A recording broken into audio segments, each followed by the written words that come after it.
বিয়েতে কবুল না বলায় শক্ত হাতের এক ভিলেন মার্কা থাপ্পড় পড়ে মেহনাজের গালে। গালে হাত দিয়ে টুকরে কেঁদে ওঠে সে। আশেপাশে থাকা সাক্ষীগুলো খিটখিটিয়ে হেসে উঠতেই রাফসান মির্জার ঠোঁট জোড়ায় আঙুল দিয়ে সবাইকে চুপ থাকতে বলে। সবাই মুহূর্তের মধ্যে একদম চুপ মেরে যায়। নিজেকে আজ খুব অসহায় মনে হচ্ছে মেহনাজের। তার মামা মামিকে আটকে রেখে তাকে জোর করে বিয়ে করছে রাফসান মির্জা। মেহনাজ ছোটবেলায় এক সড়ক দুর্ঘটনায় বাবা মাকে হারিয়েছে মেহনাজ। সেই থেকে মামা মামির কাছেই বড় হয়েছে সে। ওর মামি সাহারা বেগম ওকে সহ্য করতে না পারলেও মামা মাহফুজুর রহমান তাকে ভীষণ ভালোবাসে। এত বছর বাবা আর মায়ের মতো করে আগলে রেখেছে ওকে। আজ সেই মামার এই দুর্দিনে মেহনাজ তার জন্য কিছুই করতে পারছে না। মাথা নিচু করে চোখের জল বিসর্জন দিচ্ছে মেহনাজ। কাজী অফিসে সবার সামনে এইভাবে থাপ্পড় খাওয়া আর তাকে নিয়ে সকলে এইভাবে হেসে ওঠায় ঘৃণা আর লজ্জার ছাপ স্পষ্ট আকারে ফুটে উঠেছে ওর মুখশ্রীতে। রাফসান পুনরায় রাগী কণ্ঠে বলে উঠল, কবুল বলো বলছি। মেহনাজের কোনো হেলদোল নেই। ও ঠায় মাথা নিচু করে নিশ্চুপ হয়ে বসে আছে। ক্রমান্বয়ে রাফসানের ধৈর্যের বাঁধ ভেঙে যাচ্ছে। রাফসান ক্ষুধার কণ্ঠে চেঁচিয়ে উঠল, যাও, এই মুহূর্তে ওই বাড়িতে আগুন লাগিয়ে দিয়ে এসো। কথাটা মেহনাজের কর্ণকুহরে প্রবেশ করা মাত্রই ও আটকে উঠল। ভয় যেন ওর হাতে পায়ে ভূমিকম্প নামল। ও চিৎকার করে বলে উঠল, না না, এমনটা করবেন না প্লিজ। আপনার সব রাগ তো আমার ওপরে। তাহলে ওদের সাথে এমন কেন করছেন? তারা তো আপনার কোনো ক্ষতি করেনি। যা করার আমার সাথে করুন। আমার মামা মামিকে ছেড়ে দিন প্লিজ। রাফসান শর্ট দৃষ্টি নিক্ষেপ করে তাকালো মেহনাজের দিকে। Relax baby, relax. ওদেরকে মেরে আমার কোনো লাভ নেই। আমার তো শুধু তোমাকে দরকার। লক্ষ্মী মেয়ের মতো কবুল বলে এই পেপারটায় সাইন করে দাও। মেহনাজের হাত পা ক্রমশ কাঁপছে। ও কখনোই ভাবতে পারেনি ওর জীবনে এমন একটা দিন আসবে। রাফসান ভার্সিটির ছাত্র পরিষদের কুখ্যাত বকাটে নেতা, যাকে মেহনাজের জঘন্যভাবে ঘৃণা করে। এমন একটা জঘন্য লোককে ওর বিয়ে করতে হবে, শেষ পর্যন্ত কিনা তার সবচেয়ে ঘৃণিত ব্যক্তিকে তার স্বামী হিসেবে মেনে নিতে হবে। কথাটা ভাবতেই ওর সারা শরীরে কাঁটা দিয়ে উঠছে। রাফসান রাগে ফোঁস করে দম নিচ্ছে। চোখ খিচে ঢুকিয়ে নিয়েছে কোটরে। দাঁত চিবিয়ে কঠিন গলায় বলল, আমি 1 থেকে 3 পর্যন্ত গুনব। এর মধ্যে যদি তুমি কবুল না বলো। মেহরাজ হক চুকিয়ে বলে উঠল, না না প্লিজ, এমন কিছু করবেন না। আপনি যা বলবেন আমি তাই করব। রাফসান কাজীকে ইশারায় করলো বিয়ে পড়ানো শুরু করার জন্য। কাজী অনেকটা ভয় বিয়ে পড়ানো শুরু করলো। বিয়ের সকল লেখালেখি করা শেষে কাজী মেহরাজকে কবুল বলতে বলল। মেহরাজের বুকের ভেতর তোলপাড় হয়ে যাচ্ছে। ওর ঠোঁট জোড়া কাঁপছে। ওর আজ অন্য কারোর জন্য কবুল বলার কথা ছিল, ওর সাথে কি হবার কথা ছিল, আর কি হয়ে যাচ্ছে। শুধুমাত্র পিতা সমতুল্য মামার কথা ভেবেই মেহরাজ দম আটকে দাঁতে দাঁত চেপে আস্তে করে 3 কবুল বলল। কাজী রেজিস্ট্রি পেপার এগিয়ে দিল। ও কাঁপা কাঁপা হাতে পেপারে সাইন করে দিল। সাইন করে ও শব্দ করে কেটে উঠল। রাফসান জোরে একটা ধমক মারল মেহরাজকে। এবার কান্না করছে, কিন্তু কোনো আওয়াজ নেই। ঘৃণায় ওর চোখের মুখ জুড়িয়ে এলো। ওর ভেতর থেকে বেরিয়ে এলো নিভৃত বুকের বিক্ষিপ্ত শ্বাস। ওর বুকের ভেতরটা ফেটে চৌচির হয়ে যাচ্ছে। বারবার চোখের সামনে প্রিয় মানুষের মুখটা ভেসে উঠছে, যার জন্য আজ বধূ সেজেছিল। তার ঘরে মেহরাজের আর বউ হয়ে যাওয়া হলো না। ওর প্রচন্ড রকমের ঘৃণা হচ্ছে রাফসানের উপর। রাগে ওর পুরো শরীরটা টকবক করছে। ওর এই মুহূর্তে ইচ্ছে করছে রাফসানকে খুন করে ফেলতে। জোর করে ওকে বিয়ে করেছে ঠিকই, কিন্তু কখনো মেহরাজের ভালোবাসা সে পাবে না। আর এটাই হবে রাফসান মির্জার শাস্তি। রাফসানের ঠোঁটের কোণে লেগে আছে শয়তানি এক বাঁকা হাসি। ও মেহরাজের কানের কাছে মুখ নিয়ে ফিসফিসিয়ে বলল, তাহলে এবার বুঝতে পারছো তো রাফসান মির্জাকে চ্যালেঞ্জ করার ফল কতটা ভয়াবহ হতে পারে। কেবল তো মাত্র শুরু। আমাকে অপমান করার শোধ আমি তোমার কাছ থেকে তিলে তিলে উসুল করব। কথাটা শুনেই মেহনাজের রাগ আর ক্রোধের সংমিশ্রণ ফুটে উঠল। ও রাফসানকে একটা ধাক্কা দিয়ে সেখান থেকে দৌড়ে বের হতে গেল। তৎক্ষণাৎ রাফসান মেহনাজকে ধরে ফেলল। রাফসানের রাগটা অসীমা অতিক্রম করে গেল। ও নিজেকে আর কন্ট্রোল করতে না পেরে পুনরায় প্রচণ্ড জোরে একটা থাপ্পড় লাগিয়ে দিল মেহনাজের গাড়ি। থাপ্পড়টা এত জোরে ছিল যে তার আওয়াজ প্রতিধ্বনিত হতে লাগলো। এই দৃশ্যটা দেখে ওখানকার সবার যেন রুহটা কেঁপে উঠল। রাফসানের মুখ রাগে লাল টমেটোর মতো হয়ে আছে। ও মেহনাজের এক হাত শক্ত করে ওর মুষ্টিবদ্ধে আবদ্ধ করে ওকে টানতে টানতে সেখান থেকে নিয়ে যেতে শুরু করলো। মেহনাজ ওর হাত ছাড়ানোর জন্য মোচড়ামুচড়ি করছে। রাফসান ওর হাত এত শক্ত করে মুষ্টিবদ্ধ করে রেখেছে যে মেহনাজ কিছুতেই নিজের হাত রাফসানের কাছ থেকে ছাড়াতে পারছে না। মেহনাজ রাগে চেঁচিয়ে উঠল, ছাড়ুন আমার হাত, ছাড়ুন। কোথায় নিয়ে যাচ্ছেন আমাকে? আমি কোথাও যাব না আপনার সাথে। রাফসান মেহনাজের কথার কোনো গ্রাহ্য করল না। রাফসান ওকে গাড়ির কাছে এনে গাড়ির দরজা খুলে ওকে ভিতর ছুঁড়ে ফেলে দিল। তারপর নিজেও গাড়িতে বসে স্টার্ট দিল, কিন্তু মেহনাজকে চুপ করাতে পারল না। মেহনাজের মনে একটা ঘোর এক প্রশ্নের উদয় হলো। ও প্রশ্নটা করার জন্য হাঁসফাঁস করছে। মেহনাজ আর প্রশ্নখানা মনে চেপে রাখতে পারল না। শটান করে প্রশ্ন করেই বসল, আপনি জেল থেকে বের হলেন কিভাবে? আমি তো আপনার বিরুদ্ধে সমস্ত এভিডেন্স আর প্রুফ পুলিশের কাছে জমা দিয়ে দিয়েছিলাম।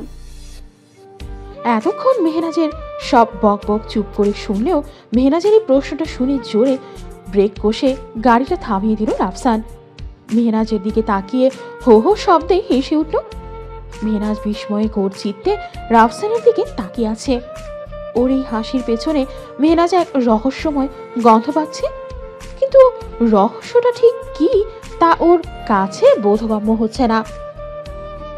মেহনাজ উজবুকের ন্যায় রাফসানের অট্টহাসির দিকে তাকিয়ে আছে। হঠাৎ ওর মুখের অবয়ব পরিবর্তন হয়ে কঠিন রূপ ধারণ করল। মুহূর্তে ওর চোয়াল শক্ত হয়ে এলো। মেহনাজের দিকে তীক্ষ্ণ দৃষ্টি নিক্ষেপ করল। দাঁত চিবিয়ে ক্ষুরধার কণ্ঠে বলল, কি ভেবেছিলে তুমি এত সহজে আমার কাছ থেকে নিস্তার পেয়ে যাবে? এই রাফসান মির্জা এত সহজে তোমার কাছে হেরে যাবে? তুমি আমাকে এখনো ঠিকমতো চিনতেই পারোনি। রাফসান মির্জা হারতে জানে না। মেহনাজের কপালে বেশ কয়েকটা ভাঁজ পড়ল। এটা আমার প্রশ্নের উত্তর নয়, আপনি সেটা খুব ভালো করে জানেন। রাফসানের ঠোঁটে এক রহস্যময় হাসি ফুটে উঠল। ওর চোখে অদ্ভুত এক দ্যুতি, যা মেহনাজের মনে খানিকটা ভয়েরও সঞ্চার করল। কিন্তু সে নিজেকে স্বাভাবিক রাখার প্রয়াস চালিয়ে যাচ্ছে। রাফসান তীর্যক কণ্ঠে বলল, তুমি আমাকে জেলে রেখে আসবে আর আমি ওখানে ভালো ছেলে হয়ে বসে থাকবো, আর এই দিকে তুমি বিয়ে করে সুখে সংসার করবে, আর আমি জেলের ভিতর অপমানের যন্ত্রণায় ছটফট করব। তা তো হবে না। আর একটা কথা জানো তো, টাকা আর ক্ষমতার কাছে সব কিছুই তুচ্ছ। এই পৃথিবীতে জোর যার, মুল্লুক তার। রাফসান দুই আঙ্গুল কচলে টাকার ইশারা করে দেখালো। মেহনাজ এবার রাফসানের কথার মানেটা স্পষ্টভাবে বুঝতে পারল। মেহনাজ দাঁতের দাঁত চেপে রাফসানের দিকে তাকালো। রাফসান ওর চাহনি দেখে বাঁকা হাসল। এইটুকু শুনেই এত রাগ হচ্ছে, বাকিটা শুনলে কি করবে বেবি? মেহনাজের ভ্রু কুঁচকে এলো। মানে? রাফসান মেহনাজের দিকে সরু দৃষ্টি ছুঁল। তোমাকে যে বিয়ে করতে এসেছিল সে এখন আমার লোকদের হাতে বন্দি। উফ, কি টর্চারটাই না হচ্ছে ওর উপর। তবে তুমি চিন্তা করো না, আমাদের বাসরটা হয়ে গেলেই ওকে ছেড়ে দেব বেবি। রাফসানের কথা শুনে মেহনাজ রাগে ফেটে পড়ল।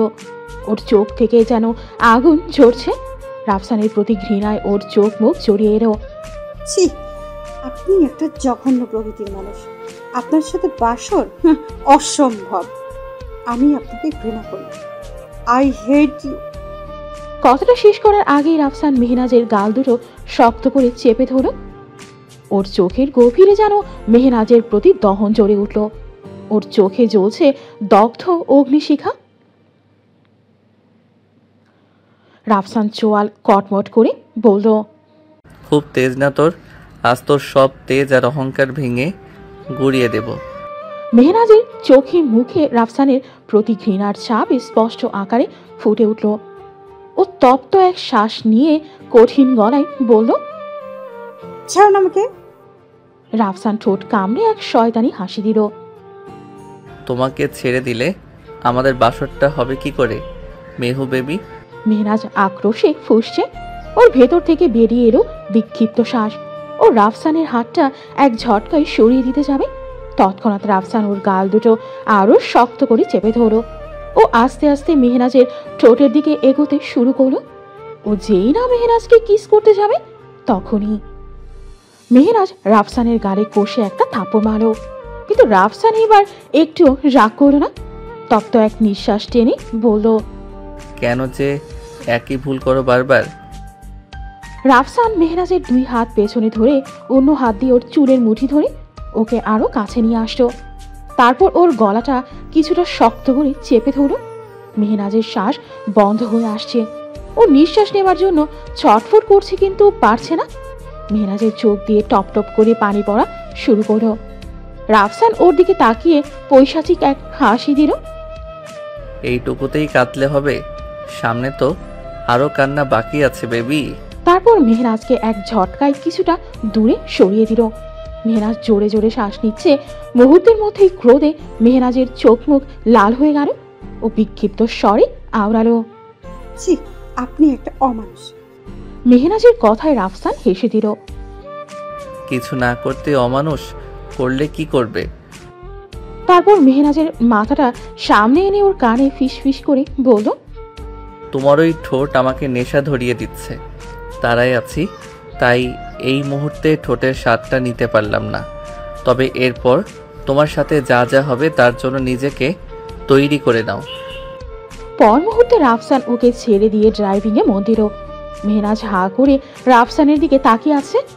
রাফসান ড্রাইভিং করতে করতে ফিচেল হেসে ঠোঁট ভিড়িয়ে বলে উঠল, এখন থেকে সারা জীবন তোমাকে আমার সঙ্গে থাকতে হবে, তোমার ইচ্ছাই হোক বা অনিচ্ছাই। সো আমাকে দেখার জন্য অনেক টাইম পাবে, তাই এইভাবে আমার দিকে তাকিয়ে থেকো না। রাফসানের কথায় মেহনাজের ধ্যান ভাঙল, কিন্তু এখন ওর আরো ভয় করছে। মেহনাজ মনে মনে ভাবছে, কিসের ইঙ্গিত দিচ্ছে রাফসান?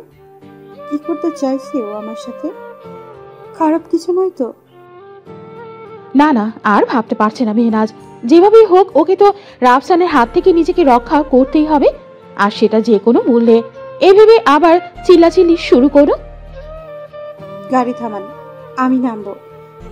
গাড়ি থামান প্লিজ। রাফসান গাড়ি থামাচ্ছে না দেখে আরো জোরে জোরে চিল্লাচিল্লি শুরু করলো মেহনাজ। রাফসান আর সহ্য করতে না পেরে মেহনাজের দিকে রাগী দৃষ্টিতে তাকালো। কি হলো? আমার ঠোঁটের স্পর্শ পাওয়ার ইচ্ছা হয়েছে নাকি মেহু বেবি? তোমাকে ছেড়ে দেবার জন্য তো বিয়ে করিনি, আর তোমাকে ছেড়ে দেবার হলে আরও আগেই ছেড়ে দিতাম, এতদূর নিয়ে আসতাম না। সুতরাং আর কোনো কথা না বলে চুপচাপ বসে থাকো। দেখুন, আপনি যদি এখন আমাকে ছেড়ে না দেন তাহলে আমি কিন্তু। রাফসান ঠোঁট ভিড়িয়ে হাসতো। হ্যাঁ দেখান, আমিও দেখতে চাই আপনাকে না ছেড়ে দিলে কি করবেন আপনি। মেহনাজ এবার ঘোর চিন্তায় পড়ে গেল। সত্যি তো, এবার কি বা করবে ও?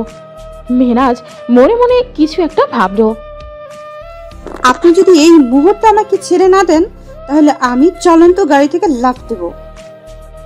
কথাটা বলে মেহনাজ সিট বেল্টটা খুলে ফেলল। ও যেই না গাড়ির দরজাটা খুলতে যাবে, তৎক্ষণাৎ রাফসান ওর হাত ধরে ওকে নিজের দিকে টেনে নিয়ে আসতো। ঠাস করে একটা লাগিয়ে দিল মেহনাজের গালে। রাফসান দাঁতে দাঁত চেপে বলল, ভেবেছিলাম এটা তোমার সাথে করব না, কিন্তু তুমি বাধ্য করলে। মেহনাজ পুরো কথাটা শেষ করতে পারল না। তার আগেই রাফসান ওর নাকে মুখে কি একটা স্প্রে করে দিল। মেহনাজ ওর বুকে ঝরে পড়ল। ওর মুখের দিকে তাকিয়ে এক আঙুল দিয়ে ওর মুখে স্ক্রল করে বিড়বিড় করে আওড়ালো, মেহু বেবি, তুমি আমার সাথে যা যা করেছো তার কঠিন মূল্য দিতে হবে তোমাকে। প্রতিটা মুহূর্ত এত সহজে তোমাকে আমি ছাড়ছি না। তোমাকে করতে চেয়েছিলাম মনের রানী, কিন্তু তুমি শুরু করলে প্রতিশোধের কাহিনী। 1 ঘন্টা পর মেহনাজের যখন জ্ঞান ফিরে তখনও নিজেকে একটা সোফায় হাত আর মুখ বাঁধা অবস্থায় আবিষ্কার করে। ভালো করে চারপাশে চোখ বুলিয়ে দেখলো ও একটা বাড়ির বেডরুমে শুয়ে আছে। সামনে একটা চেয়ারে বসে আছে রাফসান। ওর হাতে একটা ওয়াইনের গ্লাস। ও গ্লাস থেকে চুমুক দিয়ে ওয়াইন খেয়ে যাচ্ছে আর ওর দিকে নেশাতুর দৃষ্টি নিয়ে তাকিয়ে আছে। এই দৃশ্য দেখে মেহনাজ এতটুকু বিচলিত হলো না, কারণ এটা রাফসানের চিরাচরিত রূপ। আর এই রূপটার সাথে মেহনাজ খুব ভালোভাবে পরিচিত। সত্যি বলতে ওর মতো একটা বখাটে লাফাঙ্গা ছেলের কাছ থেকে এর থেকে বেশি আর কি বা আশা করা যায়। মেহনাজ ওর হাত জোড়া ছোটানোর চেষ্টা করছে, কিন্তু ওর হাত জোড়া এত শক্ত করে বাঁধা যে তা ছোটাতে মেহনাজ হিমশিম খাচ্ছে। মেহনাজ মুখ বাঁধা অবস্থায় করছে। রাফসানের ওয়াইনের গ্লাসটা টেবিলের উপর রেখে ওর দিকে এগিয়ে গিয়ে ঠোঁট কামড়ে বাঁকা হাসলো। তারপর ওর দিকে খানিকটা ঝুঁকলো। মেহু বেবি, তোমার জ্ঞান ফিরেছে? রাফসানের মুখ থেকে আসা ওয়াইনের গন্ধ প্রখরভাবে বাড়ি খেল মেহনাজের নসিকা গ্রন্থে। সঙ্গে সঙ্গে ওর গা ঘুরিয়ে উঠল। মেহনাজ মুখটা হালকা করে অন্যদিকে ঘুরিয়ে ফেলল। রাফসান এক হাত দিয়ে মেহনাজের গাল দুটো চেপে ধরে ওর দিকে মুখটা ঘোরালো। আজকের এই মধুময় রাতে এইভাবে মুখ ঘুরিয়ে রাখলে তো চলবে না বেবি। আজ যে আমাদের বাসর রাত, সেটা কি ভুলে গেছো মেহু সোনা? রাফসানের কথা শুনে মেহনাজের চোখ জোড়া আপনা আপনি বড় হয়ে গেল। ভয়ে ওর গলা শুকিয়ে আসতো। ও ভালোই বুঝতে পারছে রাফসান ওর সাথে ঠিক কি করতে চলেছে। ও ভীত সন্ত্রস্ত হয়ে শুকনো একটা ঠোক গিলল। মেহনাজ মনে মনে আওড়ালো, না না, এইভাবে নিজেকে ওর কাছে সঁপে দেওয়া যাবে না। যেভাবেই হোক আমাকে এখান থেকে বের হতেই হবে। মেহনাজ ওর এক পা দিয়ে রাফসানকে একটা লাথি মারল। রাফসান আকস্মিক এমন ঘটনায় ভারসাম্য বজায় রাখতে না পেরে কিছুটা সটকে পড়ল। সেই সুযোগে মেহনাজ সোফা থেকে উঠে দৌড়ে দরজার কাছে গেল। তৎক্ষণাৎ রাফসান ওকে পেছন থেকে শক্ত করে চেপে ধরল। ওর দিকে ঘুরিয়ে ঠাস ঠাস করে ওর গালে সজোরে কয়েকটা বসিয়ে দিল ওর দুই গালে। মেহনাজ রাফসানের চরের তাণ্ডবে ফ্লোরে ছিটকে পড়ে গেল। ও ঠোঁট কেটে হালকা রক্ত প্রবাহিত হওয়া শুরু করলো। রাফসান ক্ষুরধার চাহনিতে তাকিয়ে আছে মেহনাজের দিকে। ওর মুখের অবয়ব কঠিন থেকে কঠিনতর রূপ ধারণ করছে। ওর চোয়াল কটমট করে উঠল। মেহনাজ হাঁটুর উপর ভর দিয়ে মাটি থেকে আস্তে আস্তে উঠে দাঁড়ানোর চেষ্টা করল।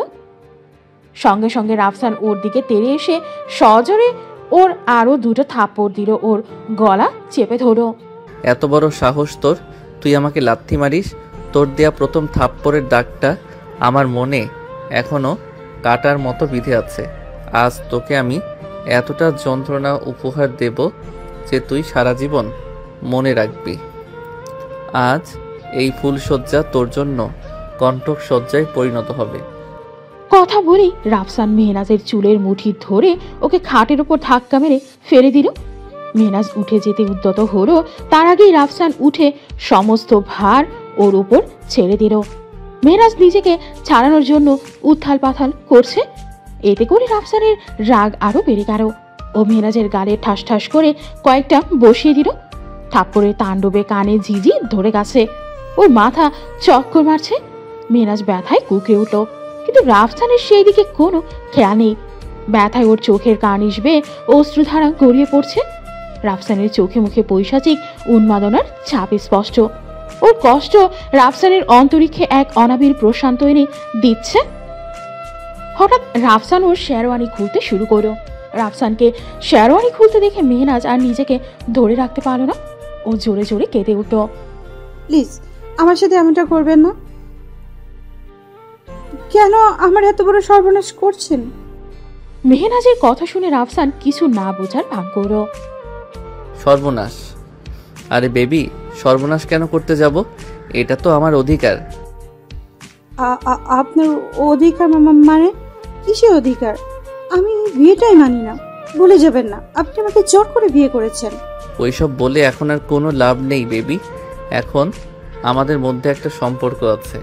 তুমি আমার ওয়াইফ আর আমি তোমার হাজব্যান্ড, আর স্বামী হিসেবে তোমার উপর আমার সব ধরনের অধিকার আছে। সো না, একদম না। আপনি আমার কাছে আসবেন না।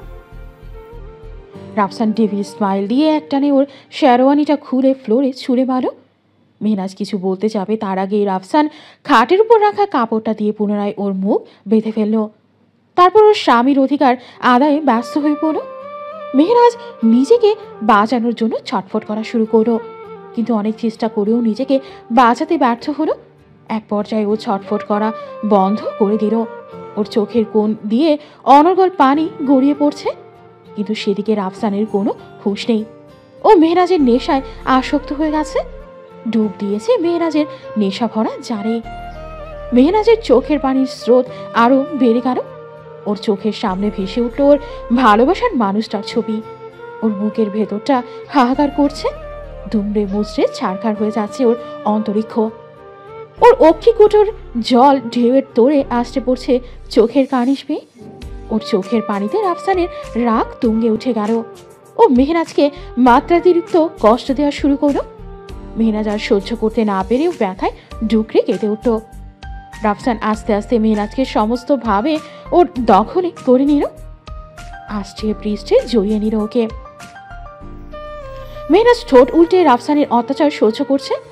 মেহরাজের পুরো শরীর জুড়ে রাফসানের শাস্তির তাণ্ডব খেলে বেড়াচ্ছে। মেহরাজ ব্যথায় ক্রমে ক্রমে কুঁকড়ে উঠছে। একদিকে রাফসান ওর অধিকার আদায়ে ব্যস্ত, আর অন্যদিকে মেহরাজ অসহ্য পরিমাণ ব্যথায় কাতর।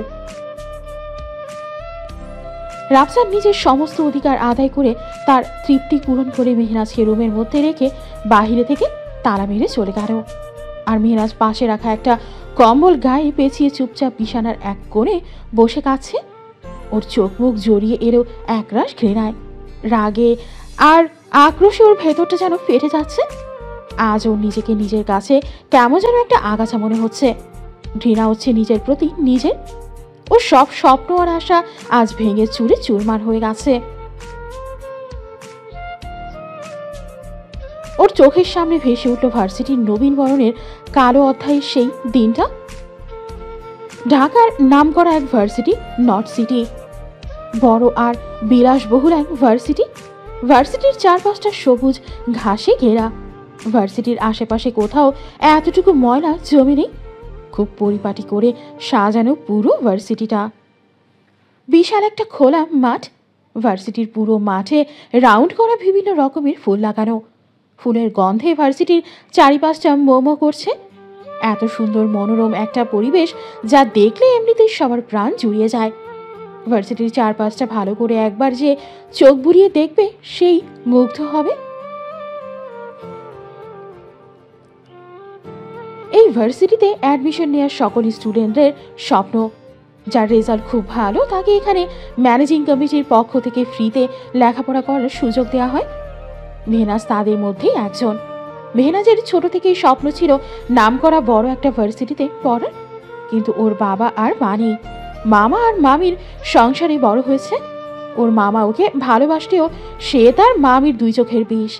কতবার চেয়েছে ওর লেখাপড়া বন্ধ করে দিয়ে ওকে বিয়ে দিয়ে দিতে, কিন্তু ওর পিতা সমতুল্য মামা তা হতে দেয়নি। যেভাবে পেরেছে নিজের সবটুকু দিয়ে মেহনাজকে লেখাপড়া করিয়েছে। মেহনাজ ও মামার সম্মান আর মুখ রাখতে নিজের সবটুকু দিয়ে মনোযোগের সাথে লেখাপড়া করে গেছে। তার ফলস্বরূপ কলেজের বেস্ট রেজাল্ট ছিল তার। সেই সুবাদেও এই নামকরা ভার্সিটিতে ফ্রিতে ভর্তি হতে পেরেছে। আজও অনেক খুশি। আজ ওর সফলতায় যে সবচেয়ে বেশি খুশি হয়েছি সে হলো তার মামা।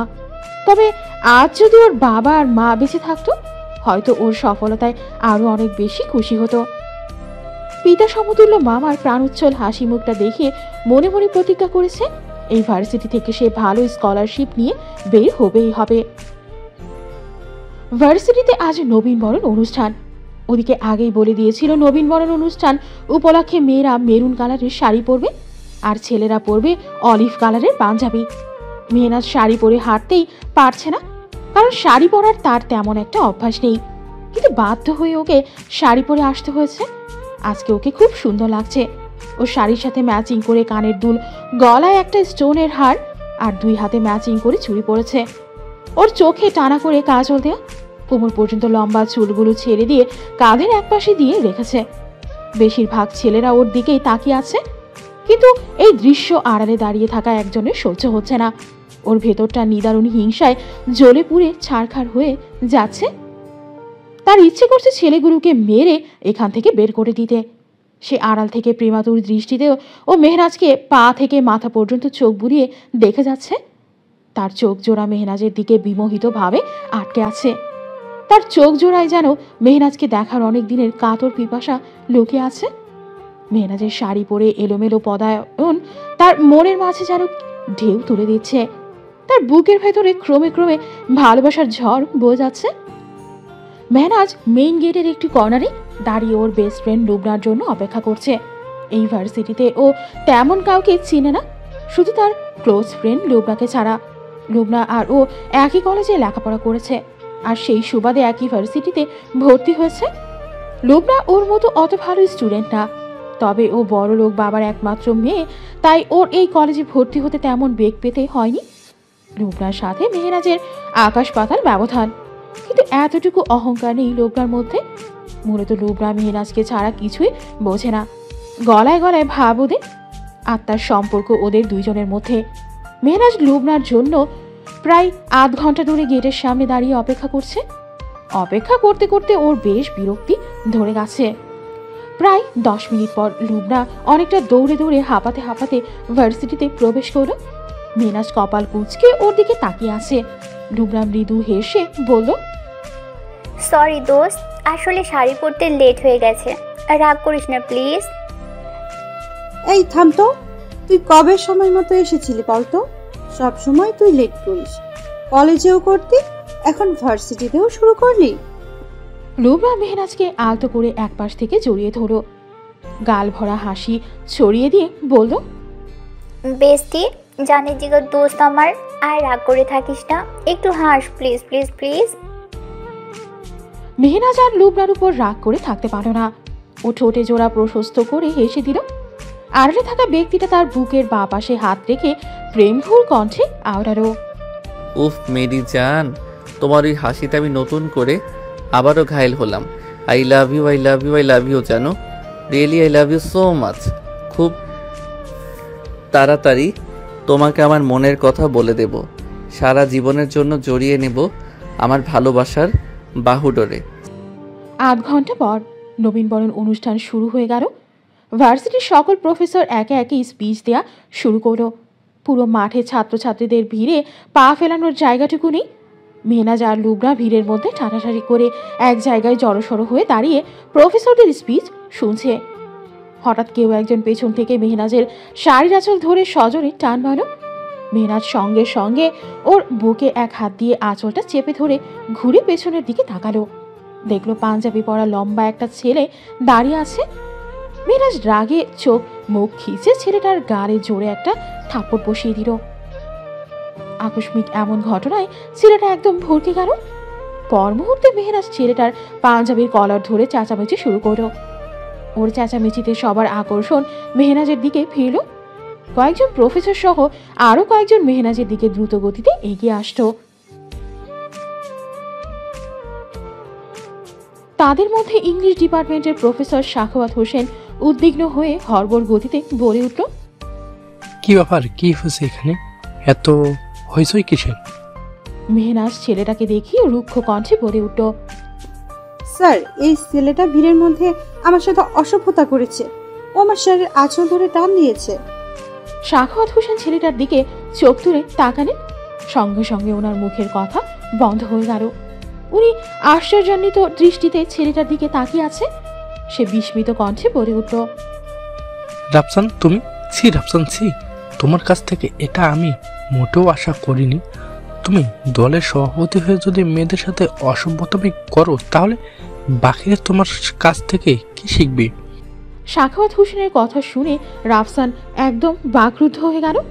ও কখনো ভাবতেও পারেনি সাখাওয়াত স্যার ওকে এইভাবে ভুল বুঝবে।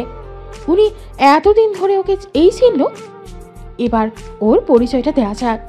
ও হলো রাফসান মির্জা, নামকরা ব্যবসায়ী আফতাব মির্জার একমাত্র ছেলে, এই ভার্সিটির ছাত্র পরিষদের সম্পাদক নেতা। ও দেখতে যেমন লম্বা তেমন স্মার্ট। লম্বায় 6 ফুটের উপরে হবে, জিম করা বডি, হালকা চাপদারি, স্পাইক করা চুল, অলিভ কালারের একটা পাঞ্জাবি পরা। হাতে কালো কালার একটা ব্র্যান্ডের ঘড়ি, পাঞ্জাবির সামনে কালো একটা চশমা ঝোলানো। রাফসান ইউনিভার্সিটির মেয়েদের ক্রাশ বয়। ওর সাথে একটা রাত কাটানোর জন্য কত মেয়েরা ওর পেছনে ঘুরঘুর করে। ওর বাইকে ওঠার জন্য কত মেয়েরা লাইন ধরে থাকে, আর সেই রাফসানকে কিনা এইভাবে মিথ্যা অপবাদ দিয়ে ওকে হেনস্থা করছে। ভাবতেই রাফসানের রাগে গা জড়িয়ে এলো। তবু রাফসান নিজেকে সংযত করে রাখলো। ও সাখাওয়াতকে কিছু বলার চেষ্টা করছে, কিন্তু বলার মতো কোনো সুযোগই পাচ্ছে না। হইচই আর চিল্লাচিল্লিতে জায়গাটা একদম হট্টগোলে পরিণত হয়েছে। মেহনাজের চোখ মুখ রাগে লাল হয়ে আছে। রাফসান মেহনাজকে কিছু বলতে যাচ্ছিল, তখনই ও ওর এক আঙুল উঠিয়ে জোরে ধমক মারল। চুপ, একদম চুপ, লাফাঙ্গা ছেলে কোথাকার। এই, তোর ঘরে মা বোন নেই? একটা মেয়ের সাথে অসভ্যতামি করেও আবার কথা বলছিস? মেহনাজের কথায় রাফসানের রাগ চরমে উঠে গেল। মটমট করে উঠল ওর চিবুক। মেহনাজের দিকে ওর ক্ষুরধার চাহনি বিরাজমান। তা দেখে মেহনাজ আরো বেশি উত্তেজিত হয়ে উঠল। লুবরা অনেক চেষ্টা করে ওকে থামাতে পারল না। মেহনাজের সাথে তাল মিলিয়ে কিছু স্টুডেন্ট শোরগোল শুরু করে দিয়েছে। ওখানকার অবস্থা খারাপ দেখে প্রফেসর সাখাওয়াত মেহনাজ আর রাফসানকে প্রিন্সিপালের রুমে নিয়ে গেল। রাফসান আর মেহনাজ প্রিন্সিপাল মাহফুজুর রহমানের রুমে দাঁড়িয়ে আছে। মেহনাজ অনবরত কেঁদে যাচ্ছে। রাফসান প্রিন্সিপালকে কিছু বলার চেষ্টা করছে, কিন্তু প্রিন্সিপাল ওর কোনো কথা শুনতে নারাজ। প্রফেসর সাখাওয়াত প্রিন্সিপালকে সবকিছু খুলে বলল। সব শুনে প্রিন্সিপাল মাহফুজুর রহমান তৎক্ষণাৎ রাফসানকে অসদাচরণের কারণে ভার্সিটি থেকে 3 মাসের জন্য এক্সপেল করে দিল। মেহনাজের মুখে এক ধরনের বিজয়ের হাসি ফুটে উঠল, কিন্তু সেই হাসি রাফসানের হৃদয়ে এক অজানা ক্রোধের আগুন জ্বালিয়ে দিল। রাফসান ওর হাত শক্ত করে মুঠো করে রেখেছে, যেন নিজেকে সংযত করার শেষ চেষ্টা করছে। রাফসান শক্ত স্বরে বলে উঠল, স্যার, আমাকে কথা বলার সামান্য সুযোগও যদি দিতেন তাহলে এমন ভুল সিদ্ধান্ত নিতেন না। তবে কোনো সমস্যা নেই, 3 মাস ভার্সিটি থেকে দূরে থাকতে পারবো, কিন্তু এর একটা প্রতিফল হবে। প্রিন্সিপাল চোখ তুলে তাকালেন। তুমি কি বুঝতে চাচ্ছ রাফসান? রাফসান চুপ করে প্রিন্সিপালের প্রশ্নের উত্তর না দিয়ে সোজা দরজা ঠেলে বেরিয়ে যেতে নিয়ে ও মেহনাজের দিকে এক ঝলক তাকিয়ে বিষেদ মাখা দৃষ্টিতে বলে গেল, এই অপমানের হিসেব আমি ঠিক বুঝে নেব। মেহনাজ প্রথমে ভয় পেলেও দ্রুত নিজেকে সামনে নিয়ে ভাবল, যা ইচ্ছা করুক, মেয়েদের অসম্মান করার এটাই তার উচিত শিক্ষা। রাফসান ভার্সিটি থেকে বেরিয়ে বাইকের কাছে এসে হাত মুঠ করে সিটের ওপর জোরে জোরে কয়েকটা খুশি মারল। রাফসানের বন্ধুরা ওর পাশে দাঁড়িয়ে আছে। কেউ ভয়ে ওকে কিছু বলার সাহস পাচ্ছে না। ওর মনের ভেতর ক্ষোভ আর অভিমানে অন্ধকার ঘনিয়ে আসতো। আমি তোকে এমন শিক্ষা দেব যা তুই জীবনেও ভুলবি না। আমাকে অপমান করার শাস্তি তাকে পেতেই হবে। তোকে আমি যন্ত্রণার করাঘাতে তিলে তিলে কষ্ট দিয়ে দিয়ে মারব। রাফসান নিজের পরিকল্পনা মাথায় সাজাতে লাগলো। অন্যদিকে মেহনাজ প্রিন্সিপালের রুম থেকে বেরিয়ে ক্যাম্পাসের মাঠের প্রোগ্রামের দিকে এলো। লুবনা ওর হাত ধরে প্রশংসিত কণ্ঠে বলল, তুই কি দারুণ কাজ করলি বেস্টি। যার সামনে কেউ কথা বলতে ভয় পায় সেই রাফসান মির্জাকে থাপ্পড় মারলি, প্রিন্সিপালকে দিয়ে এক্সপ্লেন করালি, তোর সাহস আছে দোস্ত। মেহনাজ ওষ্ঠ পুটে ক্রূর হাসত। ওর মতো লাফাঙ্গা ছেলেদের এভাবেই শায়েস্তা করা উচিত, যাতে দ্বিতীয়বার মেয়েদের সম্মানের সাথে খেলা করবার সাহস যেন না করে। মেহনাজের কণ্ঠে প্রফুল্লতার ছাপ স্পষ্ট আকারে ফুটে উঠল, কিন্তু মেহনাজ জানত না যে তার এই কথাগুলো রাফসান ঠিকই শুনে নিচ্ছে। ভিড়ের মধ্যে দাঁড়িয়ে রাফসান তার দিকে অগ্নিঝরা দৃষ্টিতে তাকিয়ে আছে। প্রায় ঘন্টাখানেক পর প্রোগ্রাম শেষ হয়ে গেল। মেহনাজ আর লুবনা ভার্সিটি থেকে বের হয়ে গেল। রাস্তায় কিছু দূর আসার পর যে যার মতো করে নিজেদের বাড়ির রাস্তা ধরল। মেহনাজ কিছু দূর যেতেই কেউ একজন পেছন থেকে ওর মুখ চেপে ধরল। একটা চেয়ারে হাত আর মুখ বাঁধা অবস্থায় অচেতন হয়ে পড়ে আছে মেহনাজ। প্রায় ঘন্টাখানেক অবচেতন থাকার পরও একটু একটু করে সজ্ঞানে বিচরণ করছে। মেহনাজ পিট করে চোখ খোলার চেষ্টা করছে। মাথাটা ভারী প্রচন্ড রকমের ঝিমঝিম করছে ওর। ধীরে ধীরে চোখ খুলে দেখলো একটা অন্ধকার ঘর, চারপাশের সব কিছুই তার অচেনা। ঘরের মধ্যে উদ্ভট একটা গন্ধ। সেই গন্ধে ক্রমে ক্রমে মেহনাজের গা গুলিয়ে আসছে। সে হাত পা নাড়ানোর চেষ্টা করতেই টের পায় শক্ত দড়ির বাঁধনে তার হাত পা আটকে আছে। মুখেও শক্ত কিছু পেঁচানো, যা তার চিৎকার করার সব রাস্তা বন্ধ করে দিয়েছে। তার মস্তিষ্ক তাকে জানান দিচ্ছে সে কোনো বিপদের মধ্যে রয়েছে। তার হৃদস্পন্দন বাড়তে থাকে, মনে হয় বুকটা যেন ধরফর করে বেরিয়ে আসবে। চিন্তা করার চেষ্টা করছে কিভাবে এখানে এলো, কিন্তু কিছুই মনে পড়ছে না। মাথার উপর যেন এক ঝড় বইছে। হঠাৎ মনে হলো কেউ তার সামনে বসে আছে। ভয় ওর বুকের ধুকপুকানি ক্রমশ বেড়েই চলেছে। ঘরের মধ্যে পিনপতন নীরবতা বিরাজ করছে। শুধু তার নিঃশ্বাসের ফ্যাস ফ্যাস আওয়াজ ছাড়া আর অন্য কিছু শোনা যাচ্ছে না। হঠাৎ এক গম্ভীর কণ্ঠস্বর ঘরের নীরবতা রোধ করল। হ্যালো মিস মেহনাজ শিকদার, ঘুম ভেঙেছে আপনার?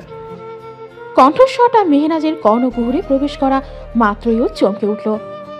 কণ্ঠস্বরটা তার কাছে বেশ পরিচিত মনে হচ্ছে। এই কণ্ঠস্বরটা যেন কোথাও শুনেছে, কিন্তু এই মুহূর্তে ঠিক মনে করতে পারছে না। মেহনাজ ডুব দিল ঘোর এক ভাবনায়। হঠাৎ ওর ভাবনার ছেদ ঘটিয়ে ঘরের লাইট জ্বলে উঠল। হঠাৎ তীব্র আলোর ঝলকানিতে মেহনাজ চোখ টিপে বন্ধ করে ফেলল। কিছুক্ষণ পর ধীরে ধীরে চোখ খোলার চেষ্টা করতে যা দেখলো তাতে তার রাগ আর বিস্ময়ের শরীর কেঁপে উঠল। তার সামনে একটি চেয়ারে পায়ের ওপর পা তুলে নির্বিকার ভঙ্গিতে বসে আছে রাফসান মির্জা। তার ঠোঁটের কোণে সিগারেট, যা থেকে ধোঁয়া উঠছে, আর অন্য হাতে ঝিকিমিকি করা ওয়াইনের গ্লাস।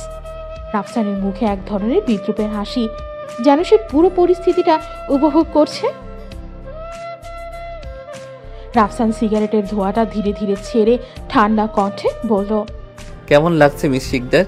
এই অবস্থার জন্য প্রস্তুত ছিলে না, তাই না? মেহনাজের চোখ মুখে রাগে জ্বলে উঠল।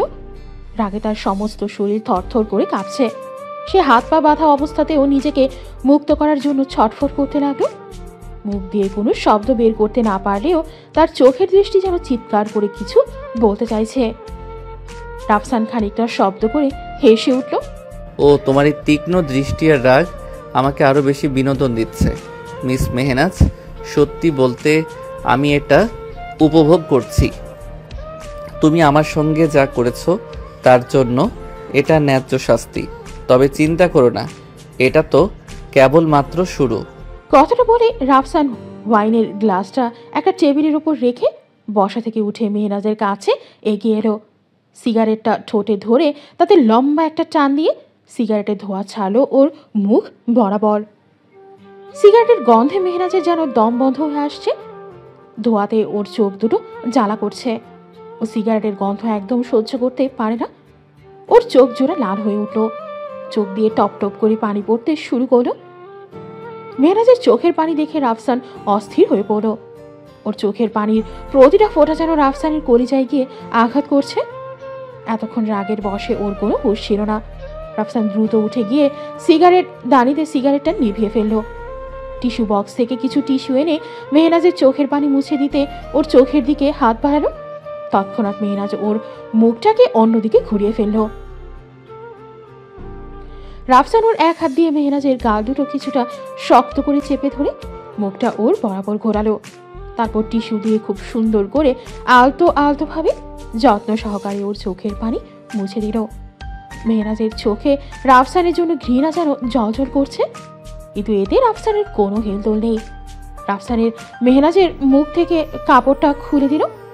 সঙ্গে সঙ্গে মেহনাজ চেঁচিয়ে উঠল, ইডিয়েট, স্টুপিড, ননসেন্স, লাফাঙ্গা ছেলে কোথাকার! আজকে ভার্সিটিতে এক্সপেল হয়েও তোর কোনো শিক্ষা হয়নি, তাই না? নির্লজ্জ বখাটে ছেলে কোথাকার! মেহনাজের কথাগুলো রাফসানের মনের জ্বালা বাড়িয়ে দিল। ও ধপ করে শীত তুলল। চুপ, একদম চুপ, আওয়াজ কম। এখানে শুধুমাত্র আমার খবরদারি চলে, আর কারো নয়। আর তোমার জন্য আমি এক্সপেল হয়েছি, আর তুমি আমার সেই এক্সপেল তুলে নেবে। রাফসানের কথা শুনে মেহরাজ বিদ্রুপের হাসি দিল। কোনোদিনও না, কখনো না। তোর মতো একটা বখাটে লাফাঙ্গা ছেলের এটাই উচিত শিক্ষা। রাফসানের আর সহ্য হলো না, ঠাস করে দুটো লাগিয়ে দিল মেহনাজের গালে। কিন্তু তারপরও তো এতটুকু দমল না। তোদের মতো বখাটে ছেলেরা এর থেকে বেশি আর কি বা করতে পারে? তুই যদি আমাকে মারতে মারতে মেরেও ফেলিস, তাও আমি তোর নামের অভিযোগ তুলব না। রাফসান এইবার কেন যেন এতটুকু রাগ করল না। শান্ত দৃষ্টিতে ও মেহনাজের দিকে তাকিয়ে আছে। ও ঠোঁট বাঁকিয়ে খানিকটা হাসল। ঠিক আছে, তাহলে এখন আমার যা করার আমি সেটাই করব। ওর কথায় মেহনাজ কিছুটা ভয় পেয়ে গেল, কিন্তু ও সেটা রাফসানকে বুঝতে দিল না। কণ্ঠে নিবাদ জোরে এনে বলল, কি করবেন কি আপনি? রাফসান আর মোড়া ভেঙে খানিকটা নড়ে চড়ে বসল। মেহনাজের দিকে সরু দৃষ্টি নিক্ষেপ করল। বেশি কিছু করব না, আমি শুধুমাত্র সেটাই করব যেটার অপরাধে তুমি আমাকে দোষী সাব্যস্ত করেছো। মেহনাজের চোখ জোড়া বড় বড় হয়ে গেল। মানে? মানে হচ্ছে তোমাকে শ্লীলতাহানির অভিযোগে আমি এক্সপেল হয়েছি, সুতরাং। এইটুকু বলেই রাফসান মেহনাজের দিকে এগিয়ে হো হো শব্দে হেসে উঠল। মেহনাজ এত সময় অনেক জোর খাটিয়ে কথা বললেও এখন ওর ভেতরে আস্তে আস্তে ভয় বাসা বাঁধতে শুরু করলো। ভয় আর আতঙ্কে ক্রমশ ওর গলা শুকিয়ে আসছে। রাফসান কিছুক্ষণ চুপ থেকে ঠান্ডা কণ্ঠে পুনরায় বলল, তোমাকে আবারও বলছি, আমার উপরের অভিযোগ তুলে নাও, কারণ যে অভিযোগে তুমি আমাকে দোষী সাব্যস্ত করেছো সেটা আমি করিনি। মেহনাজ রাফসানের কথা মানতে নারাজ। চুপ, মিথ্যাবাদী কথাকার। আমি নিজে দেখেছি আপনি আমার পেছনে দাঁড়িয়েছিলেন। অন্য কেউ যদি আমার শাড়ির আঁচল টান দিত, তাহলে সেখানে আপনার জায়গায় অন্য কেউ থাকতো, আপনি থাকতেন না। সুতরাং অভিযোগ উঠিয়ে নেবার কোনো প্রশ্নই আসে না। সোজা আঙুলে ঘি না উঠলে আঙুলটা কিভাবে বাঁকা করতে হয় তা এই রাফসান মির্জা ভালো করেই জানে। কথাটা বলেই রাফসান মেহনাজের আঁচলের দিকে হাত বাড়ালো। সঙ্গে সঙ্গে মেহনাজ ভয় পেয়ে একটা চিৎকার দিয়ে চোখ বন্ধ করে ফেলল। কিন্তু কেন যেন রাফসানের হাত থেমে গেল। মেহনাজের ভীতু ভীতু মুখশ্রী ওর মনের ভেতর কেমন যেন একটা নাড়া দিয়ে যাচ্ছে। রাফসান ওর দিকে তাকিয়ে মনে মনে আওড়ালো, কেন এমন করলে আমার সাথে? একটা বারো কোনটা ভুল কোনটা ঠিক তা যাচাই করার চেষ্টাও করলে না। হঠাৎ রাফসানের ঘরের দরজায় প্রচন্ড জোরে এক শব্দ হলো। রাফসান ঘাড় ঘুরিয়ে দরজার দিকে তাকিয়ে একদম হতভম্ব হয়ে গেল। হতভম্বের তোড়ে ওর অক্ষি যুগল যেন আশ্রে পড়ার ভাব। রাফসান দরজার দিকে তাকিয়ে দেখে সেখানে পুলিশ দাঁড়িয়ে আছে, একজন লেডি কনস্টেবল সহ আর 3 জন পুরুষ পুলিশ। রাফসান মুহূর্তের জন্য হতচকিত হয়ে গেল। ও বুঝতে পারছে না এখানে পুলিশকে নিয়ে আসলো। রাফসান মেহনাজের দিকে তাকালো। ওর চোখ জোড়া যেন রাফসানের দিকে তাকিয়ে বিদ্রুপের হাসি হাসছে। রাফসানের আর বুঝতে বাকি নেই এটা মেহনাজের কাজ। লেডি কনস্টেবল সীমা এগিয়ে গিয়ে এসে মেহনাজের হাতের আর মুখের বাঁধন খুলে দিল। পরন্ত গলায় জিজ্ঞেস করল, আপনি ঠিক আছেন? মেহনাজ ন্যাকা কান্না জুড়ে দিল। আপনারা আসতে আর একটু দেরি করলে হয়তো আমি আর ঠিক থাকতাম না। এই লোকটা একটা সাইকো, বিপজ্জনক, ওকে ছাড়বেন না। সীমা মেহনাজকে সান্ত্বনা দিয়ে একপাশে গিয়ে দাঁড়ালো। রাফসান নির্বিকার ভঙ্গিতে সবটা দেখে যাচ্ছে। ওর মনের মধ্যে প্রতিশোধের আগুনটা আরো দ্বিগুণ হারে বেড়ে গেল। রাগের এক তাণ্ডব লীলা চলছে ওর পুরো অন্তরিক্ষে। রাফসান চোখ রাঙিয়ে তাকিয়ে আছে মেহনাজের দিকে। ওর চোখ জোড়ার রাগে আগুনের স্ফুলিঙ্গ ন্যায় জ্বলছে, যেন ওই আগুন এখনই ওর চোখ থেকে বেরিয়ে এসে মেহনাজকে ভৎস করে দেবে। মেহনাজের ঠোঁটের কোণে কটাক্ষের হাসি লেগে আছে, যা রাফসানের রাগটাকে আরো দ্বিগুণ বাড়িয়ে দিচ্ছে। ও হাত মুষ্টিবদ্ধ করে দাঁতের দাঁত চেপে সবটা সহ্য করার প্রয়াস চালাচ্ছে। সাব ইন্সপেক্টর শাহিন আলম গম্ভীর কণ্ঠে বলল, আপনার বিরুদ্ধে কিডন্যাপিং, নারী নির্যাতন এবং শ্লীলতাহানির অভিযোগ আনা হয়েছে। আপনাকে আমাদের সঙ্গে থানায় যেতে হবে। রাফসান নিজেকে স্বাভাবিক রাখার চেষ্টা করলো। একটু হেসে বলল, আপনার সাহস কি করে হয় এই রাফসান মির্জাকে ধরার? আমার পরিচয়টা জানেন তো আমি কে? জাস্ট একটা ফোন দেব, সঙ্গে সঙ্গে আপনার চাকরি আউট। শাহিন রাফসানের কথার কোনো তোয়াক্কা করল না। আপনি যেই হন না কেন, আইনের চোখে সবাই সমান। আর আমি আপনার ধমকে ভয় পাই না। আমি সরকারি চাকরি করতে এসেছি, আপনার নয়। সুতরাং আর কোনো কথা না বাড়িয়ে আমাদের সঙ্গে চলুন, তা না হলে আপনাকে টেনে নিয়ে যেতে বাধ্য হব। রাফসান সরু দৃষ্টি নিক্ষেপ করলো শাহিনের দিকে। তাই নাকি? ওকে, আপনার অভিযোগের প্রমাণ কোথায়? জানেন তো প্রমাণ ছাড়া কাউকে গ্রেফতার করা যায় না। সুতরাং এইসব ভুয়া অভিযোগে আমাকে ধরতে পারবেন না। হঠাৎ দরজার কাছ থেকে কেউ একজন ভারী কি কণ্ঠে বলে উঠল। সব প্রমাণ আছে। কণ্ঠস্বরটা মেহনাজের কানে পৌঁছানো মাত্রই ও দ্রুত গতিতে চোখ তুলে দরজার দিকে তাকালো। সঙ্গে সঙ্গে ওর ঠোঁটে প্রশস্ত এক হাসি ফুটে উঠল। মেহনাজ উচ্ছ্বাসিত কণ্ঠে আওড়ালো, তুহিন। তুহিন মেহনাজের কাছে এগিয়ে আসতো। ওর হাত দুটো ধরে ওর হাতে ছোট একটা চুমু দিল। আবেগী কণ্ঠে বলল, তুমি এখানে জিম্মি আছো আর আমি না এসে থাকতে পারি? এই দৃশ্য রাফসানের বুকে জ্বালা ধরিয়ে দিচ্ছে। ওর ইচ্ছে করছে তুহিন যে হাত দিয়ে মেহনাজের হাত ধরেছে ওই হাতটা এই মুহূর্তে ভেঙে ফেলতে, আর যে ঠোঁট দিয়ে মেহনাজের হাতে চুমু দিয়েছে সেই ঠোঁট কেটে ফেলতে। ওদের দিকে রাফসানের ক্ষুরধার চাহনি বিরাজমান। রাফসান মেহনাজের পাশে তুহিনকে সহ্য করতে পারছে না। ওর ভেতরটা জ্বলে পুড়ে ছারখার হয়ে যাচ্ছে। তুহিন হলো মেহনাজের মামাতো ভাই, মাহফুজুর রহমানের একমাত্র ছেলে। ওর সাথে মেহনাজের ছোটবেলা থেকেই বিয়ে ঠিক করে রেখেছেন মাহফুজুর রহমান। মেহনাজের অ্যাডমিশনের জন্য বিয়েটা পিছিয়ে গেছে। কিছুদিনের মধ্যেই ওদের বিয়ের ডেট পড়বে। তুহিন এখনো মেহনাজের হাত ধরে রেখেছে। রাফসানের ধৈর্যের বাঁধ ভেঙে গেল। ও এই দৃশ্য আর সহ্য করতে পারল না। রাফসান তুহিনের কাছে তেড়ে গিয়ে ওর নাকে বরাবর সজোর একটা পাঁচ মারল। তুহিন মেহনাজের কাছ থেকে ছিটকে কিছুটা দূরে সরে গেল। ওর এই কাণ্ডে ওখানে উপস্থিত সবাই রীতিমতো চমকে গেল। মেহনাজ তুহিন বলে চেঁচিয়ে উঠল। ও তুহিনের কাছে যেতে নেবে তখনই রাফসান শক্ত করে মেহনাজের হাত ধরে ফেলল। চিবুক শক্ত করে তীক্ষ্ণ কণ্ঠে বলল, খুব দরদ না তোর ওর জন্য? আমি ওর এমন অবস্থা করব যে। কথাটা শেষ করার আগেই রাফসানের গালে মেহনাজের এক থাপ্পড় পড়ল। রাফসান গালে হাত দিয়ে কটমট চোখে তাকিয়ে আছে ওর দিকে। পুলিশ এতক্ষণ সবটা দর্শকের মতো দেখলেও এখন আর চুপ থাকতে পারল না। শাহিন প্যান্টের পেছনের ঝোলানো হ্যান্ডকাফটা বের করে সোজা লাগিয়ে দিল রাফসানের হাতে। ওর চোখে জ্বলছে রাগ আর অপমানের এক অদ্ভুত মিশ্রণ। রাফসান তীক্ষ্ণ স্বরে বলল, হ্যান্ডকাপ পরানোর আগে নিজেরা জানো কাকে আটকাচ্ছ। আমাকে থামানোর মতো সাহস দেখানোর আগে তোমাদের নিজেদের ক্ষমতা যাচাই করা উচিত ছিল। রাফসান হঠাৎ করে নিজেকে তাদের হাত থেকে ছাড়িয়ে নেওয়ার চেষ্টা করল। তার চেহারায় যেন এক হিংস্রতা ফুটে উঠল। পুলিশ রাফসানের এই আচরণ থেকে আতঙ্কিত হয়ে গেল। শাহিন তার রিভলভারটা বের করে রাফসানের দিকে তাক করল। আপনি এখান থেকে আর এক পাও নড়তে পারবেন না। শান্ত হন, নাহলে পরিস্থিতি আরও খারাপ হবে। কিন্তু রাফসান যেন তাদের কথা একদম শুনতেই পাচ্ছিল না। সে মেহনাজের দিকে তাকিয়ে চিৎকার করে বলল, তুই কি ভেবেছিস এইসব করে তুই আমাকে দমিয়ে দিবি? আমার রাগ আর প্রতিহিংসা দুটোই এখন শেষ সীমায় পৌঁছেছে। এই অপমানের জবাব আমি দেব সময় মতো। তুহিন নিজেকে স্বাভাবিক করে নিয়ে উঠে দাঁড়ালো। রাফসানকে ব্যঙ্গাত্মক গলায় বলল, জেল থেকে বের হ, তারপর জবাব দিস। কথাটা বলে তুহিন ওর প্যান্টের পকেট থেকে মোবাইলটা বের করলো। তারপর একটা ভিডিও ওপেন করে শাহিনের হাতে দিল, যেখানে দেখা যাচ্ছে মেহরাজকে কতগুলো লোক মিলে তুলে নিয়ে যাচ্ছে। রাফসান ভিডিওটার দিকে ড্যাব ড্যাব চোখে তাকিয়ে আছে।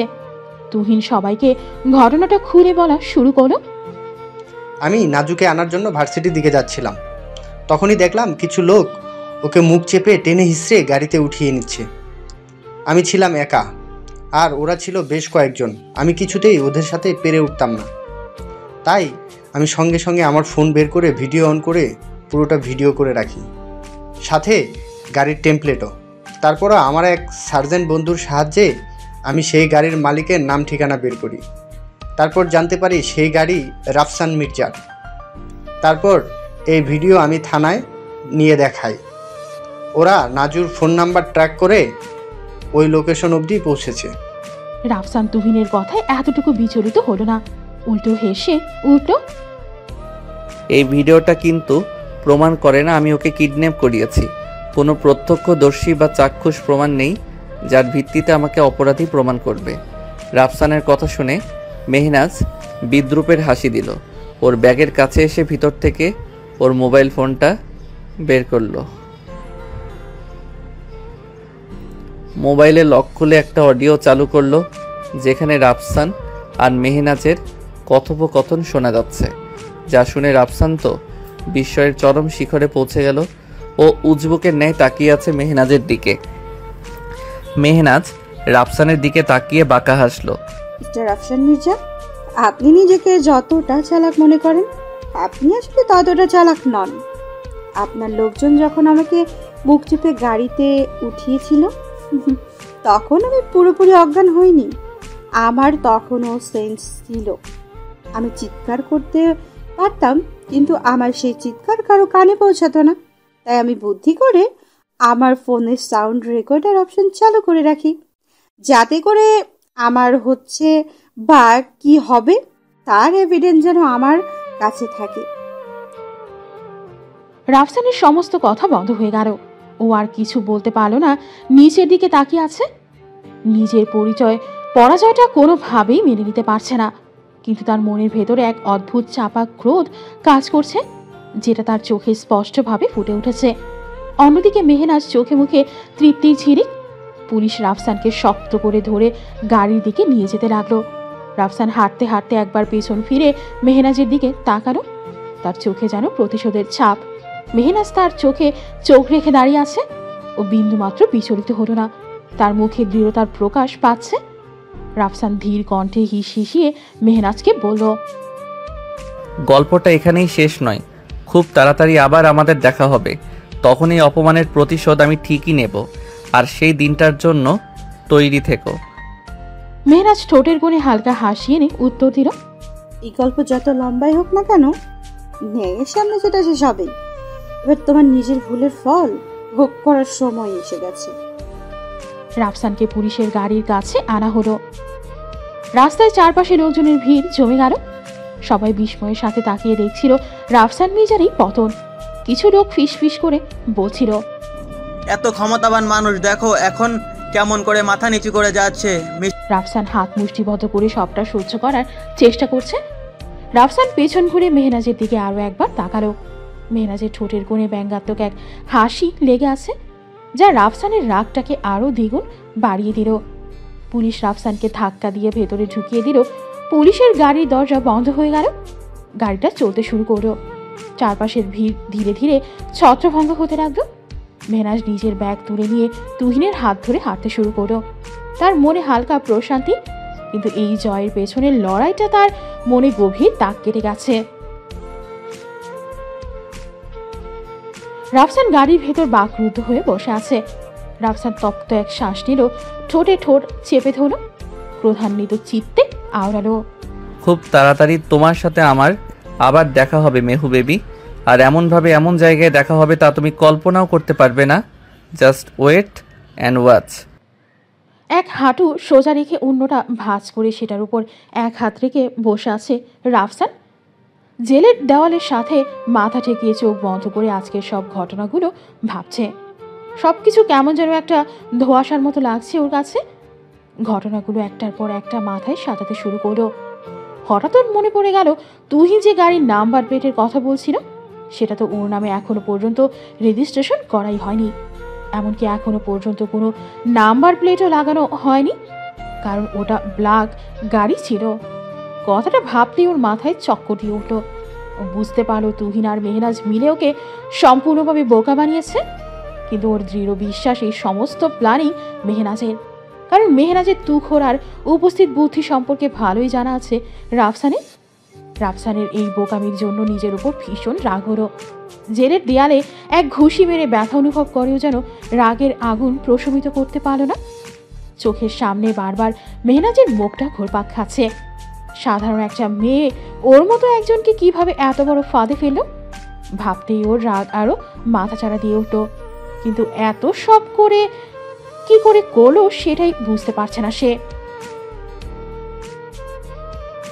রাফসান গভীর এক ধ্যানে মগ্ন হলো। ওর ভাবনার ব্যাঘাত ঘটিয়ে একজন কনস্টেবল সেন্ট্রি এসে বলে গেল ওর সাথে দেখা করতে একজন এসেছে, তার নাম মেহনাজ শিকদার।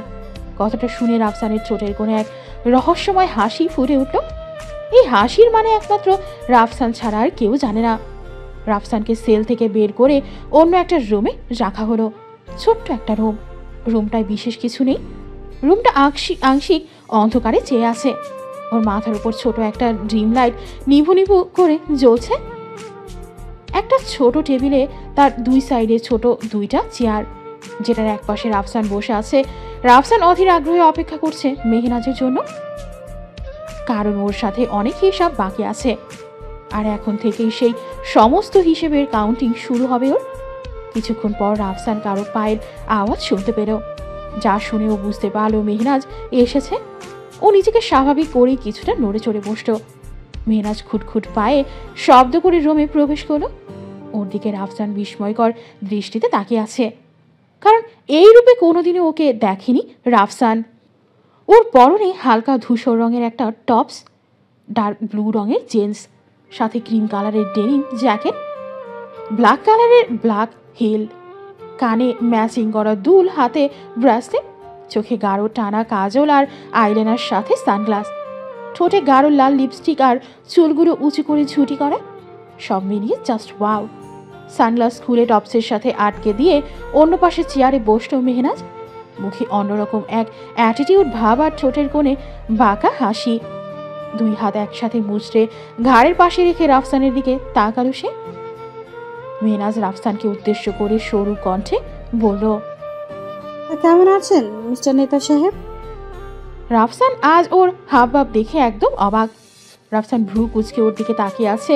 মেহনাজ হালকা হেসে বলল, আমি জানি আজকে আমাকে অনেক সুন্দর লাগছে, তাই বলে এভাবে তাকিয়ে থাকবে না নাকি?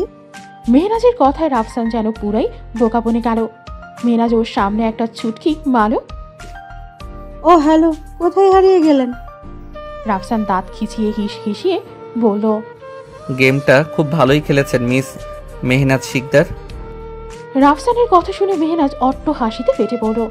রাফসান চিবুক শক্ত করে ওর দিকে তাকিয়ে আছে। মেহনাজের গা জ্বালানো হাসি ওকে ক্রুদ্ধ করে তুলছে, কিন্তু চোখ মুখ খিচে সবটা সহ্য করে যাচ্ছে সে। হাসি থামিয়ে ঠোঁট ভিড়িয়ে বলল, এত বড় একজন নেতার কাছ থেকে আমি এটা আশা করিনি। রাফসান বুঝেও না বোঝার ভান করল। মানে যা শুনলেন তাই। এত ঘুরিয়ে পেঁচিয়ে না বলে সোজা সাপটা করে বলো। ওকে ওকে রিল্যাক্স, এত হাইপার হওয়ার কিছু নেই। আমারও এত ঘুরিয়ে পেঁচিয়ে বলতে বোর লাগছিল, তাই যা বলার আমি সোজাসুজিই বলছি। রাফসান উৎসুক দৃষ্টিতে তাকিয়ে আছে মেহনাজের দিকে। ওর ভাবনার সাথে মেহনাজের কথা মিলে গেলেই তো গল্পে আসল টুইস্ট আসবে। রাফসান এমন ভাব ধরলো যে ও কিছুই বুঝতে পারছে না। মেহনাজ বলা শুরু করলো, প্রিন্সিপাল স্যার আপনাকে এক্সপ্লেন করার পর আপনি রুম থেকে বের হওয়ার সময় আমাকে যে কথাগুলো বলেছিলেন, সেই কথাগুলো আমার মাথার মধ্যে বারবার ঘুরপাক খাচ্ছিল। আমার বারবার মনে হচ্ছিল রাফসান মির্জার মতো একজন নেতা এত সহজে আমাকে ছেড়ে দেবে। কেননা কোনো না কোনোভাবে ঠিক সে তার প্রতিশোধ নেওয়ার জন্য মরিয়া হয়ে উঠবেই। কথাগুলো ভাবতে ভাবতেই হাঁটছিলাম। হঠাৎ অসাবধানতাবশত আমার শাড়ির কুচি পা লেগে কুচিতে হালকা নষ্ট হয়ে গিয়েছিল। তাই আমি শাড়িটা ঠিক করার জন্য ওয়াশরুমে যাই। শাড়িটা ঠিক করে ওয়াশরুম থেকে বের হওয়ার সময় আমি শুনতে পেলাম ওয়াশরুমের বাহিরে দাঁড়িয়ে কেউ একজন খুব ফিসফিস আওয়াজে কথা বলছে। আমি তার কথাটা পাত্তা না দিয়ে বের হয়ে যাচ্ছিলাম, ঠিক সেই মুহূর্তে আমার নামটা তার মুখে উচ্চারিত হতে শুনলাম। মুহূর্তের মধ্যে আমার পা জোড়া থমকে গেল।